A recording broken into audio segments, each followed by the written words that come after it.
Yes, please be concise. Thank you, Pak Philips. Thank you, Pak Prabowo. My name is Andrew, researcher from CSIS, Department of International Relations.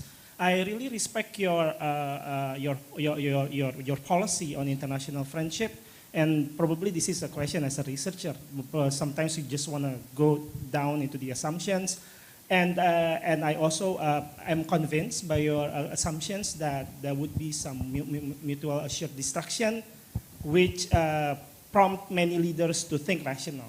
In that particular assumptions, how do you think and how do you view the biggest two example of open conflict now in the world, which is Gaza and Ukraine, and how does the way you view Gaza and Ukraine will translate into a lesson learned for our own regional flashpoints, which is South China Sea, which is already in your vision and mission document, and also another potential open conflict, which is Taiwan Strait, cross relations between China and Taiwan, and also the continuing the nuclear development by North Korea. Thank you. Yes, I mentioned several times, I think, that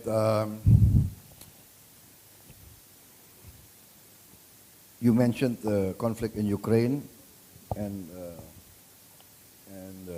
Gaza. As you know, Indonesia has tried to do our part, contributing to efforts to achieve some sort of peace in Ukraine. Our president went to Kiev, and our president also went to Moscow. I also in the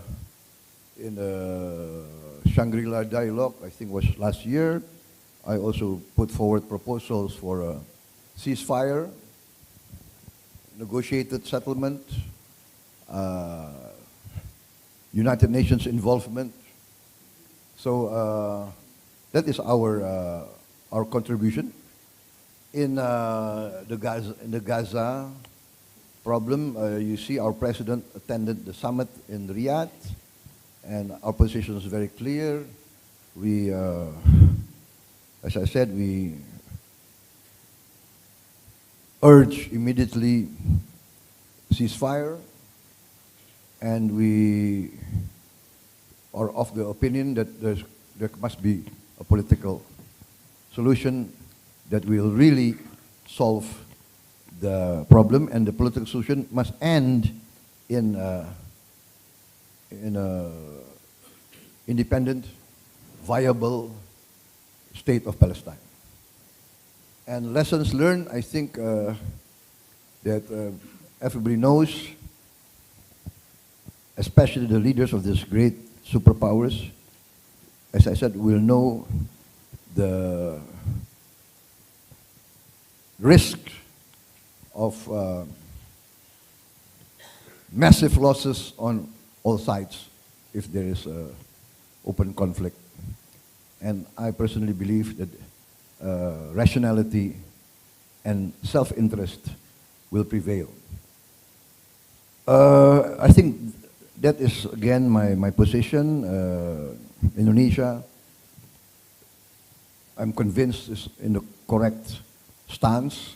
I will continue the path not only of Pak Jokowi, but of all the presidents before, that we will maintain our independent foreign policy.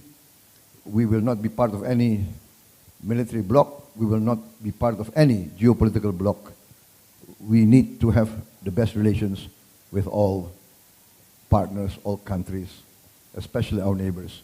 Neighbors, regional neighbors, and direct neighbors. Saya kira itu jawaban saya. Terima kasih, Pak hadir di sini, Pak Harichan. Terima kasih. Thank you, Pak.